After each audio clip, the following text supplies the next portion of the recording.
Pangulo ng bansa, hamak na isang dipang tela lamang, ngunit nilulukban nito ang buong haba at lawak ng ating mga pulo at karagatan na hindi dapat isuko, lalo't ipagkanulo para sakupin, agawin o pingasin ng ating mga kalaban, dayuhan o kababayan man.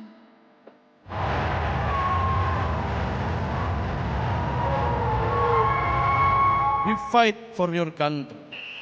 Because as it seems now, nobody is, kundi tayo ng mga tao na nandito sa mababa lang.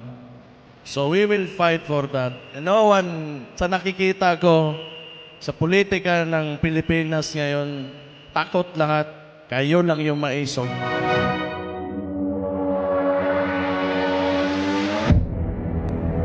Ang mga Kapampangan ay naninindigan sa kalayaan. Hindi nyo na itatanong sa Pampanga nagsimula ang lahat ng halos mga namumuno upang mapalaya ang lalawigang ito.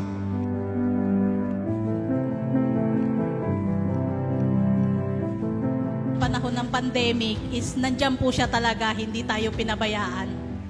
Hindi ko po malilimutan yung pinangako niyang OFW Hospital. Nangyari na po. Ako po'y retiradong pulis. Labis-labis po akong nagpapasalamat kay Tatay Digong. Utang na loob ng pamilya ko. Lahat ng pamilya namin ng mga military at pulis, ang sweldo, pinataas niya. Hindi namin siya makakalimutan. Ipaglalaman namin siya. Nung panahon ng Tatay Digong, walang gaanong adik. Ngayon, ang daming adik.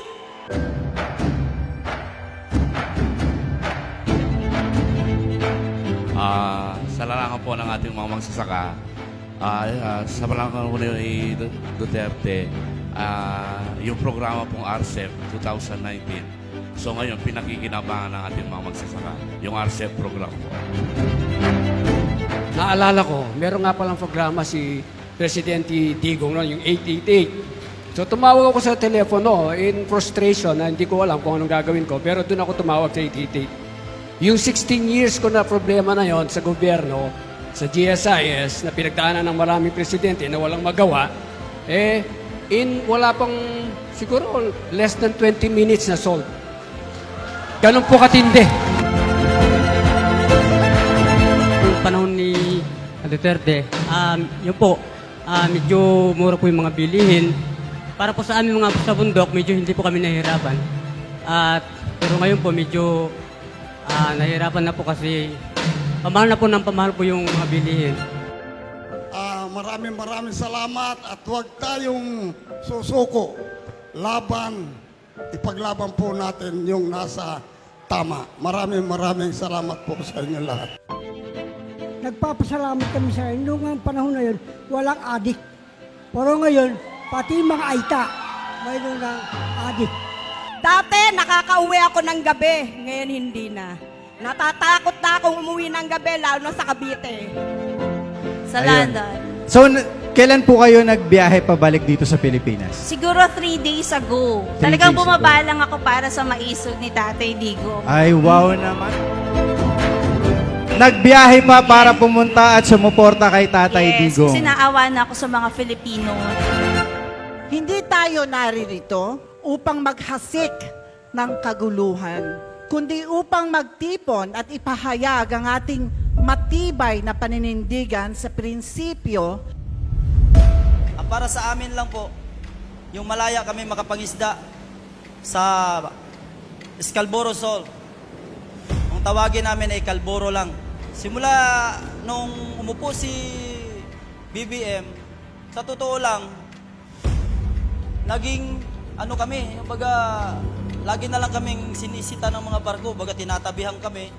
Nung nakaupo pa si Tatay Digong, buhay kami, malaya kami nakakapangisda sa Scarborough. Yun po ang totoo. Pinatunayan nyo talaga na ang mga Kapampangan hindi takot at maisog. Tayo po ang Pilipino. di tayo pasusupil. Di tayo pwedeng pigilan magsalita. Di tayo pwedeng pigilan manindigan. Karapatan natin ipaalam sa kanila na tama na. Doon sa 6 na taon na naglingkod ako, nung siya ay presidente, yan ang narinig namin. Ito ang itinuro ng aming Pangulo sa amin. 2 utos lang. Number 1, paulit-ulit ito. Number 1, huwag kayong magnakaw sa Pilipino. Number 2, magsilbi kayo ng maayos sa Pilipino. Maraming salamat for coming here. Maraming salamat for taking a stand for the future of our country. Huwag ho kayong mapagod sa pagmamahal at pagmamalasakit sa Pilipinas. Huwag ho kayong mapapagod makipaglaban at makibaka. Huwag ho kayong mapagod sa pagmamahal at pagmamalasakit sa ating mga kapwa Pilipino. Ibinigay nyo na ang lahat ngayong araw nito para sirain ang isang maisog. Ang resulta, lalo tayong naging matapang, lalo tayong magiging maisog!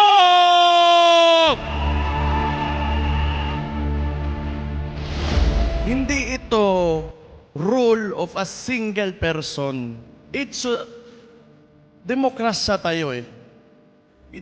It is the rule of the majority. Hindi ibig sabihin na kung anong gusto mo mangyari o gawin mo, yun na yung mangyayari dyan. Kailangan mong pakinggan yung boses o ano yung mga sentimento talaga ng mga tao. And unfortunately now, that is not happening. How can you govern a state or a nation if you do not listen to the majority? That is also one reason kung bakit, alam nyo, nandito talaga ako. Because I do not agree yung traditional politics talaga. I'm sorry kung maraming matatamaan. Ako, mayor man din ako. Diyan din yung picture ko. But it's time for us to move on. Hindi ibig sabihin, may bigas yan, nandyan yung mukha mo, sa kanya yan. Pera ng tao yan. Utang ina.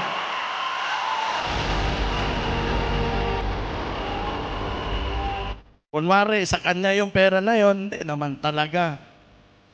Huwag na kayong maniwala sa ganon. Kailangan, we have to go beyond that. Mabuhay ang watawat ng Pilipinas! Sabay-sabay po nating isigaw, mabuhay ang watawat ng Pilipinas! Yung nanirinig niyo sa grupo ng mga maisog, mga Pilipino na ayaw ng gulo, pero gustong may pagbabago.